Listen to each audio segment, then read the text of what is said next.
This is Ava Waits from avawaits.com, and I'm here to help you feed the source of your success, especially today with my friend Rebeka. Rebeka, would you mind just introducing yourself? Hi, I'm Rebeka Gentian, and that's from RebekaGentian.com, and I'm also of The Fastest Way Om. And I have always loved that. I thought that was a great title, The Fastest Way Om. We definitely are helping to get the quickest way back to feeling good and feeling at peace. Oof. And it's perfect because we have come here today to share with all of you ways that we as entrepreneurs and we support our clients in having the most amazing self-care possible. But before we even get into that, I think it's important to actually mention some of the things that we find that come up for entrepreneurs, especially around stress and overwhelm. What is it that you see you see people struggling with in their self-care as business owners? I see lack of sleep. Yes. Which leads to a bit of delirium. Yeah, like where your brain, you can't focus. Mm-hmm. And simple tasks then become more complicated. Mm-hmm. And overscheduling. Yeah, overscheduling, like when you feel like you can really get the to-do list done that's this long.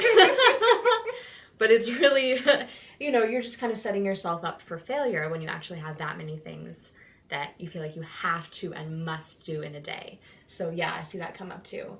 I can think of, I think also I've seen people overschedule to the point where they have too many clients back to back.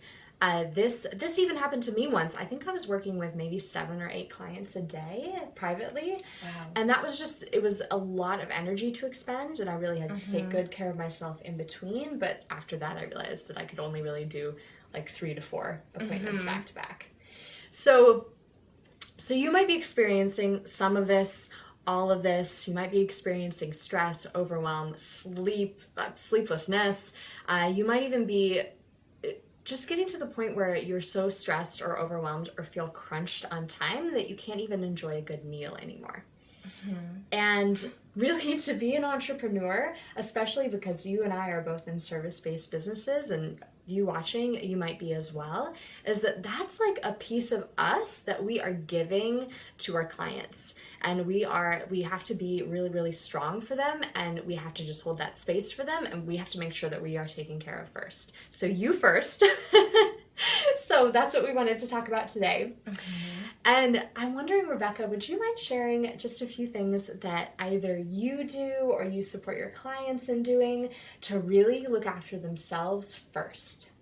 I would love to. Great, perfect. I have a young child. I have a 6.5-year-old. And it's always been important to me that we have family meals together. And I've been self-employed her whole life.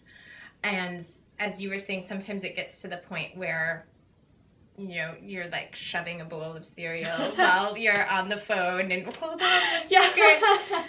And so making the time to make sure we at least have lunch together or that we have dinner together and I can sit down and connect with her and really come back to the reason why I'm self-employed so that I can be and spend time with her rather than having it be a distraction from the work I'm doing.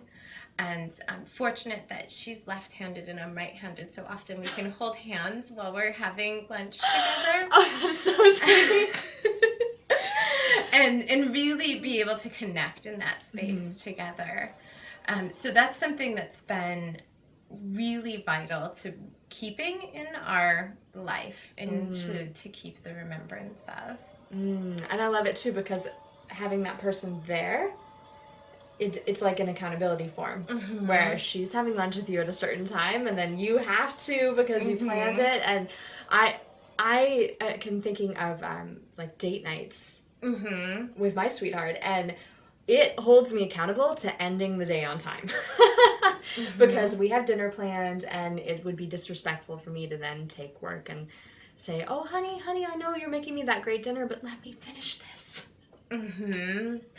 Totally. And my daughter, in this last year, she's also incorporated a date night. So every Friday night is our date night, and she knows when. Mm-hmm. She knows when. Yep. And it's time for me to be done working. And so it is really sweet to have that accountability there, because there is times where you get wrapped so in that to-do list. And, well, this will just take a minute and I'm almost done. And yeah. And then another thing too is taking baths, taking showers. I know. Do you have a bathtub? I do. I have a bathtub too. I adore it. And salts and oils. And... Yeah, just really just to invigorate you again. And so the home I'm living in right now, I've lived here for about 4 years. Mm-hmm. We have a shower and we have a bathtub. I've never used the shower. Never. Not once have I used the shower in this house, because I prefer to actually lay down in the bathtub and to just enjoy it. And if you have a bathtub, or even if you have a shower too, it still works. And in that way, actually, you are getting water that has that grounded energy. It comes in and helps to reduce pain. It helps. We've seen grounded energy through plants and through dirt and through water actually helping to reduce headaches and things like that. So it's actually really healing to be in that water and take that bath or just swim outside.